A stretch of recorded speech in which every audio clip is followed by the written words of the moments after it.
तो team selection पर आप सेटिस्फाइड हैं कि जो टीम सेलेक्ट हुई है ये बिल्कुल बैलेंस टाइप पे है और ये अच्छी टीम है? देखिए टीम काफ़ी हद तक बैलेंस भी है, इसमें हमारे पास मैच विनर्स भी मौजूद हैं, इनफॉर्म प्लेयर्स भी मौजूद हैं। बट कहीं न कहीं आई फ़ील कि यार हम थोड़ा-सा जैसे जैसे हारिस रऊफ़ टीम के अंदर नहीं है। येस उनके कुछ ऐसे ओवर्स ज़रूर हैं जिसमें हम कह सकते हैं कि यार बड़े क्रंच सिचुएशन में आके वो डिलीवर नहीं कर पाए, लेकिन अगर आप रिसेंट पास्ट में देखें तो वो आपके मोस्ट सक्सेसफुल बॉलर रहे हैं टी20 क्रिकेट में। सही। तो अभी भी बिग बैश बहुत ज़बरदस्त खेले, तो आई थिंक कि उनकी कमी कहीं न कहीं आपको नज़र आ सकती है। फिर उनकी रिप्लेसमेंट शायद मोहम्मद वसीम जूनियर जो हैं वो शायद कहा ये जा रहा है शायद इंजर्ड हैं, सही। बट अगर वो लेकिन इंजर्ड नहीं है तो सर अगर रिप्लेसमेंट। जी जी, जी, जी। इत्तलात ये आ रही है कि जो कोच साहब हैं, जो नाइक हसन साहब हैं, उनको वो पसंद नहीं है, तो इसलिए वो नहीं है। देखें, अगर तो हारिस रऊफ़ की रिप्लेसमेंट बनती थी, क्योंकि आपको मिडल ओवर्स में एक पेस बॉलर की ज़रूरत पड़ती है। आपके पास नए बॉल के बॉलर्स मिर्ज़ा जो हैं हमारे लेफ्ट आर्म पेसर, और साथ में शाहीन अफरीदी, ये आपके 2 नए बॉल के फ़ास्ट बॉलर्स हैं। फिर आप के पास जो है वो फ़हीम अशरफ मौजूद है नए बॉल से बॉलिंग करने के लिए। आपको मिडल ओवर के लिए कोई फ़ास्ट बॉलर आपने पिक नहीं किया। अगर आपने हारिस रऊफ़ को उनकी रिसेंट जो उनकी परफॉर्मेंसेज़ एशिया कप में रही, उस वज़ह से आपने नहीं रखना था, तो आपको उनकी रिप्लेसमेंट वसीम जूनियर बनते थे। उसके अलावा स्पिनर्स की चॉइसेस आपके पास बहुत अच्छी हैं, और दूसरी ख्वाजा नाफी की काफ़ी बात हो रही है। आई फ़ील के इतने बड़े इवेंट में आप यू नो एक क्रिकेटर है, वो किसी भी चीज़ को गलत प्रूव कर सकता है, बट आई फ़ील कि उसके पास उसके रिकॉर्ड में कोई ऐसी चीज़ नहीं है कि आप इतने बड़े इवेंट में जस्ट एज़ विकेट कीपर, जिसको अपनी डोमेस्टिक की टीम उनकी बहुत रेयरली कीपिंग कराती है, आप as a second wicket keeper आप ऑप्शन में लेकर जा रहे हैं उसको, और उसकी बैटिंग की परफॉर्मेंसेज़, ये potential, he is a wonderful player, has the potential, but अभी उसने कहीं भी कहीं किसी जगह पे भी कहीं प्लेयर ऑफ द टूर्नामेंट नहीं लिया, कहीं कहीं किसी डोमेस्टिक सीज़न में उसने कोई बेस्ट बैट्समैन नहीं हुआ। तो आई थिंक कि ये चीज़ें कहीं न कहीं कंसिडर करनी चाहिए कि एक प्लेयर को आप वर्ल्ड कप में लेकर जा रहे हैं और बहुत सारी रेपुटेशन उसके लिए आप कर रहे हैं, लेकिन उसके एक्चुअली करियर रिकॉर्ड क्या है अभी तक का? सही। तो I you know I have full praises for him as a talent and potential, but अभी तक अपने भी कहीं भी जगह पे उसने अपने आप को सीमेंट नहीं किया था, और पाकिस्तान के लिए वर्ल्ड कप में जा रहा है। सही।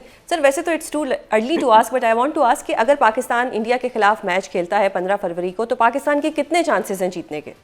देखिए, इंडिया की जो टीम है इस वक़्त ऑन पेपर वो पाकिस्तान से बेहतर भी है और बैलेंस्ड भी है। बट अगेन पाकिस्तान इंडिया की मैच की जब बात आती है तो हमारी ख़्वाहिशात वो पाकिस्तान के साथ भी हैं, और साथ-साथ जो ये मैच एक टोटली डिफरेंट सिनेरियो क्रिएट करता है। तो जो टीम उस दिन अच्छा परफ़ॉर्म करती है वही जीतती है, जो अपने नर्व पे बेहतर काबू करती है। लेकिन ट्रू। अगर आप देखें रीसेंट पास्ट की परफ़ॉर्मेंसेज़ इंडिया की और अगेंस्ट पाकिस्तान भी इवन, तो वो उनका पलड़ा भारी है। सही। तो सर अब बाबर आजम साहब का भी जो नाम आया है, वो उनकी सिलेक्शन हुई है। How do you see this कि बाबर आजम ने जो एक नाकाम बिग बैश सीजन दिया, उसके बावजूद उनकी सिलेक्शन हो जाना, किस तरह से देखते हैं इसको आप? देखिए, मैं ये समझता हूँ लीग्स की परफ़ॉर्मेंस और डिफरेंट कंडीशन में थी एक तो, और दूसरा अगेन एशियन बैट्समैन जब भी ऑस्ट्रेलियन सॉइल पे खेलता है तो एट टाइम्स अगर उससे नहीं परफ़ॉर्म होता तो बड़ा मुश्किल हो जाता है उसके लिए कमबैक करना। तो स्टिल आई फ़ील कि couple of good innings there, और उसके अलावा अगर उसके पाकिस्तान से जब कमबैक हुआ तो उसकी परफ़ॉर्मेंसेज़ इतनी बुरी नहीं रहीं। But again as a if I feel as a Babar Azam उसकी परफ़ॉर्मेंस इससे बेहतर होनी चाहिए, और वर्ल्ड कप जैसे बड़े इवेंट में उसकी उसकी टीम को ज़रूरत भी होगी। बस मैं ये समझता हूँ ज़रूर हूँ कि एट टाइम्स आप प्लेयर को जब वापस लेके आते हैं या निकालते हैं, उसकी एक वजह होती है, और जब वापस आता है तो उसकी भी कोई वजह होनी चाहिए। तो आई थिंक कि जो जब ये वापस आए तो इनका एक एंकर रोल का जो कोच ने भी कहा और सिलेक्टर्स ने भी कहा कि ये एंकर करेंगे, जेल करेंगे बैटिंग लाइनअप को, कि हमारे पास इनफ स्ट्रोक मेकर्स हैं। तो वो बाबर रोल बड़ा अच्छा प्ले कर सकते हैं, और ये वर्ल्ड कप में इनके पास एक शायद वन ऑफ द आइडियल मौका होगा कि ये अपने परफॉर्मेंस से जो है वो अपने नाकदीन का जो है ना वो उनको जवाब दे सकें, और पाकिस्तान को इवेंट में आगे लेके जाके और इसको जिता भी सकें। बताइएगा कि सलमान अली आगा पर तनकीद होती है कि वो T20 के प्लेयर नहीं है, इस पर आप क्या कहेंगे? देखें, लेटली अगर आप देखें तो थोड़ी-सी कुछ फ़ॉर्म बेहतर हुई है उनकी, लेकिन जब से वो कप्तान बने हैं, जब से टी20 टीम में आए हैं, तो ये गिला जो है वो फैन्स का भी और कुछ एक्स क्रिकेटर्स का भी जो कहते हैं वो सही साबित होता है कि उन्होंने अपनी अपनी T20 में जगह एट द मोमेंट सीमेंट नहीं की। लास्ट इनिंग जो वो खेले हैं वो तो आउटस्टैंडिंग थी, बट अगर देखें तो बड़े इनकंसिस्टेंट परफॉर्मेंस रही है बहुत ज़्यादा।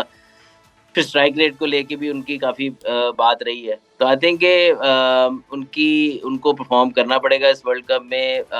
पर्सनली आई फील कि वो शायद अगर बाबर आ गए हैं तो इस टीम में वो काइंड ऑफ अब मिसफिट होते हैं, क्योंकि नंबर 3 पर तो उनकी कोई वैल्यू समझ आती है, लेकिन जैसे-जैसे वो नीचे जाता है उनका नंबर, तो आई होप कि वो मुझे प्रूव रॉन्ग करें। बट रीसेंट पास्ट में जितना हमने देखा है उनको खेलते हुए, वो नंबर 3 पे तो कुछ अच्छा बेहतर परफॉर्म करते नज़र आते हैं, लेकिन उसके नीचे वाले नंबर्स पे उनके लिए ज़रा टफ हो जाता है। सही। तो और स्पिनर्स का किरदार आप कैसा देख रहे हैं? पाकिस्तानी जो स्पिनर्स हैं उनका श्रीलंका में किरदार, क्योंकि कहा जाता है कि श्रीलंका में जब स्पिनर जाता है तो वो उसके लिए बहुत अच्छा होता है, और श्रीलंका जो है वो एक तरह से स्पिनर्स के लिए एक फ़ायदेमंद जगह करार दी गई है। देखिए, बिल्कुल श्रीलंका में कंडीशन स्पिनर्स के लिए अच्छी होती हैं। पाकिस्तान के पास ज़बरदस्त स्पिनर्स हैं। अबरार बहुत ज़बरदस्त परफ़ॉर्म कर रहे हैं। फिर उस्मान तारिक बहुत अच्छी तरह उन्होंने डेब्यू भी किया, परफ़ॉर्मेंस दी। नवाज़ आउटस्टैंडिंग जो है वो फ़ॉर्म में है, बैटिंग के साथ बॉलिंग के साथ बैटिंग भी बहुत अच्छी कर रहे हैं।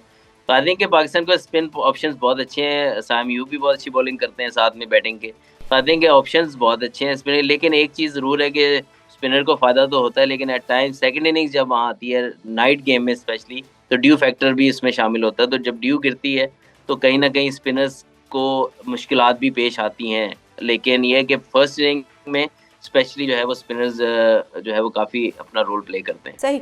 और ये डेथ ओवर्स में पाकिस्तान को बड़ा मसला रहा है, इस पर कैसे काबू पाया जाएगा?